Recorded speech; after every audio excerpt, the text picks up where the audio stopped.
দিনাজপুরে ছাত্র শিবিরের উদ্যোগে জিপিএ 5 প্রাপ্ত শিক্ষার্থীদের সংবর্ধনা। মোহাম্মদ সালাম রাব্বানী, দিনাজপুর প্রতিনিধির ভিডিওচিত্রে বিস্তারিত।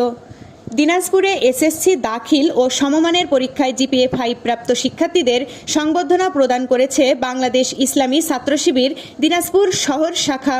শনিবার 30 আগস্ট দুপুরে দিনাজপুর জেলা স্কুলের অডিটোরিয়ামে এই সংবর্ধনা অনুষ্ঠান অনুষ্ঠিত হয়। আয়োজকরা জানান, এবারের পরীক্ষায় জিপিএ 5 অর্জনকারী প্রায় 5 শতাধিক কৃতী শিক্ষার্থীকে সম্মাননা দেওয়া হয়েছে। শিক্ষার্থীদের হাতে ক্রেস্ট, সনদপত্র ও পুরস্কার তুলে দেন অতিথিরা। অনুষ্ঠানে প্রধান অতিথি হিসেবে উপস্থিত ছিলেন হাজী মোহাম্মদ দানেশ বিজ্ঞান ও প্রযুক্তি বিশ্ববিদ্যালয়ের প্রফেসর ডক্টর মোহাম্মদ সোয়াইবুর রহমান। বিশেষ অতিথি ছিলেন দিনাজপুর সদর 3 আসনে বাংলাদেশ জামায়াতে ইসলামী মনোনীত এমপি পদপ্রার্থী অ্যাডভোকেট মোহাম্মদ মাইনুল আলম। সংবর্ধনা অনুষ্ঠানে সভাপতিত্ব করেন ছাত্র শিবিরের কেন্দ্রীয় কার্যকরী পরিষদের সদস্য ও দিনাজপুর শহর শাখার সভাপতি মোহাম্মদ মুশফিকুর রহমান।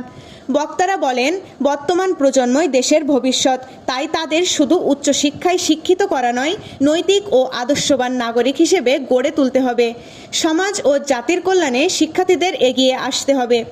একটা উদাহরণ নেই যে একটা ছেলে, সে খুব ভালো ছেলে ছিল, কিন্তু পরবর্তীতে সে মোবাইলের প্রতি আসক্ত হওয়ার কারণে সে টিকটক, ইউটিউব এরকম সময় দিতে দিতে দিতে দিতে সে এক সময় এমন অবস্থা হয়ে গেল তাকে আর পড়াশোনা কিন্তু ভালো লাগতেছে। আমি বিশ্ববিদ্যালয়ে জানি, আমার বিশ্ববিদ্যালয়ের অনেক ছেলে আছে যে তারা মানে এমন অবস্থায় চলে গিয়েছে যে মোবাইলে এখন জুয়া পর্যন্ত খেলে, মোবাইলে গেম খেলে, জুয়া খেলে, তারপরে এরকম মানে অনেক বিষয় রয়েছে। তারা আরও বলেন, ছাত্র শিবির দীর্ঘদিন ধরে মেধাবী শিক্ষার্থীদের পাশে থেকে উৎসাহ দিয়ে আসছে। ভবিষ্যতে তারাই দেশের নেতৃত্বে অগ্রণী ভূমিকা পালন করবে। অনুষ্ঠান শেষে সংবর্ধিত শিক্ষার্থীরা জানান, এ ধরনের সম্মাননা তাদের পড়াশোনায় আরও মনোযোগী হতে অনুপ্রাণিত করে এবং ভবিষ্যতের পথচলায় উৎসাহ যোগায়।